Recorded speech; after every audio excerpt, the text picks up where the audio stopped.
Good morning and welcome to Travels with Monkey Boy. I'm going to take you back to April 2023 for a little visit to Bahrain.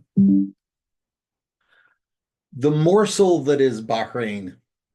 It can be reasonably argued that the epic Sumerian poem, Sumer is ancient Iraq, which is just north of Kuwait, poem of Gilgamesh, found chiseled in stone 5,000 years ago, is the first piece of literature.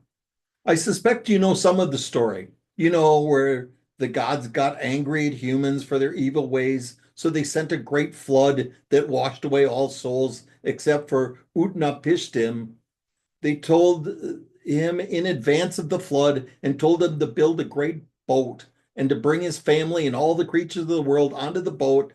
And then after the flood, Utnapishtim sent out birds to find the land and ultimately landed on a sacred mountain. And wait, what? The biblical story of Noah is just a shot by shot remake of the Gilgamesh story that was written 1,000 years before Genesis? Anyway, also in the poem is the story of the king of Uruk, Iraq today, who spent much of his time looking for the sacred island of Dilmun, where he was told there is an underwater plant which gives eternal life to whoever gets hold of it.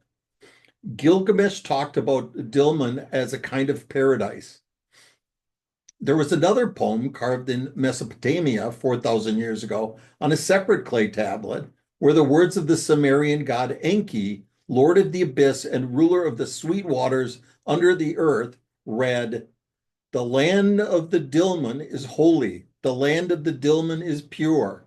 In Dilmun the raven does not croak, the lion does not kill. No one says, my eyes are sick, my head is sick. No one says, I am an old man, I am an old woman.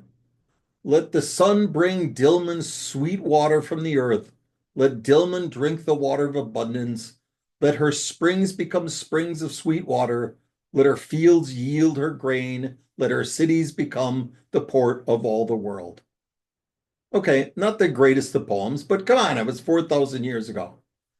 From these ancient descriptions, many have come to believe that the magical place called Dilmun was in fact the biblical Garden of Eden. I mention this because Dilmun is Bahrain. The sweet waters in this region that is desert for 500 miles in any direction, Bahrain is flooded with fresh water, sweet water from underground aquifers. In fact, that water bubbles out in such strength that there are areas in the ocean, we saw one, where the underwater spring water is gushing out at such strength that it is said you could put a pail of water into the ocean above the spring and pull out fresh water. This is where the name Bahrain, the land of two seas, comes from, the sea of salt water and the sea of fresh water. Because of the great supply of fresh water, Bahrain is also called the land of a million palm trees. There are many natural oases in the desert island where date palms grow. And the underwater plant? Well, they were referring to oysters. Not just any oysters, because of the freshwater and saltwater mix, apparently Bahraini oysters produce the largest and most beautiful pearls in the world. It is said that they were Bahraini pearls that Cleopatra used to win her bet with Mark Antony. Oh, read a book. For millennia, Bahrain was a rich trading post for the region because of these pearls and the date syrup they made from all the date trees. Bahrain was a rich, quiet place until 100 years ago when the Chinese developed cultured pearls, or as I like to call them, fake pearls, which destroyed Bahrain's economy. Now it's just a quiet place. Another oddity about Bahrain, besides being the Garden of Eden, is that for thousands of years it was a necropolis, the island of the dead. There are 80,000 10-foot mounds all around the island because people in the region a few thousand years ago thought their dead relatives would gain immortality if they were buried here. It became a tourist sort of a thing. Bring your dead and dying here for a shot at immortality. There was nothing fancy about the mounds today, just lots of them. Of course, with humans being humans, most of the mounds have been robbed of their riches over the years. So, Garden of Eden, Island of the Dead, and the fading ruins of a pearl empire. Bahrain used to be huge. They used to be important. Now they are a rarely mentioned, rarely visited, sleepy little island in the Persian Gulf. And there's nothing wrong with having once been great and now being just a business teacher in Kuwait. I say rarely visited, which is not exactly true. And in fact, just the opposite. Bahrain is one of the most visited countries in the world. They get 11 million tourists a year. The thing is, more than 90% of them are Saudis.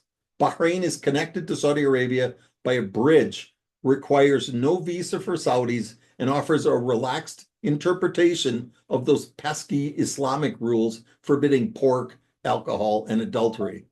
So rarely visited by people that are actually interested in Bahrain. It has gone from the Garden of Eden to Gomorrah in one generation. Our trip to Bahrain was completely spontaneous. We've been talking to friends about our 5-day Eid holiday in the morning and if it would be possible to drive someplace interesting. Bahrain came up as it is only a 5-hour drive, but not possible because you can't rent a car in Kuwait and drive it out of the country. Intrigued by the concept, I found cheap plane tickets, and the next day we were flying the 40 minutes to the Garden of Gomorrah. Danielle has never been to Bahrain, and it has been 30 years for me. And the thing about the world is that it's like a great big puzzle. And to truly understand the world, you don't just need the corner pieces like America or France. You need those tiny little pieces that have 5 different knobs and slots and are all brown, like Bahrain.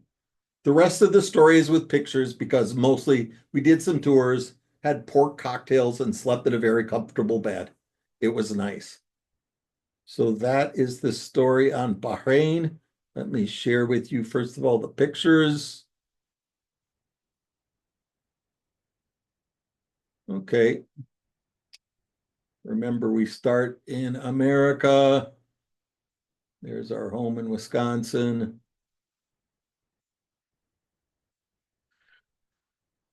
Living in Kuwait, our second home for a few years. Okay. And then we zoom in. Here's Kuwait up here. Here is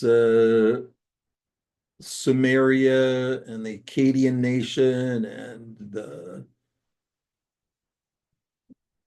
Hammurabi, all of the ancient Babylonians.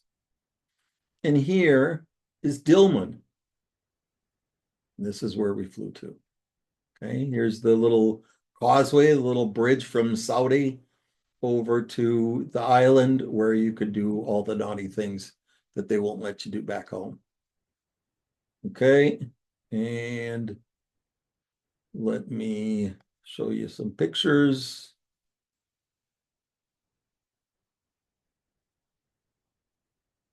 There we go.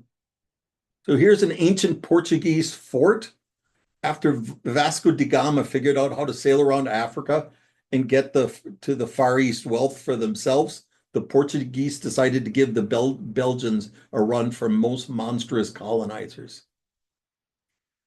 Here's Persian Gulf and Egret, the Portuguese fort, and my love, all in one picture. Faded glory, visiting the faded glory of Bahrain. We toured through the old fort. The National Museum was very nice. Here's a statuesque beauty standing in the statue garden. The sword store was closed, which made me sad. I had hoped to get a dagger. This is the old pearling center where the Bahrainis used to bring the pearls they found in their 3-month pearling trips. Bahrain is doing a very nice job in trying to make Bahrain something other than Sin City. I love this table, the whiteness of the walls, the whiteness of the lounge area, the beauty of this woman, and the creepiness of her smile. Cool old city walls with a new twist. They took us on the culture tour through many old houses. This was a ceiling. The wood comes from India as palm trees don't make good wood for building. All the doors were beautiful. Many of these houses had courtyards with trees in the middle. And that's it. That's your story for the day. Thanks for coming, and we'll talk to you next week.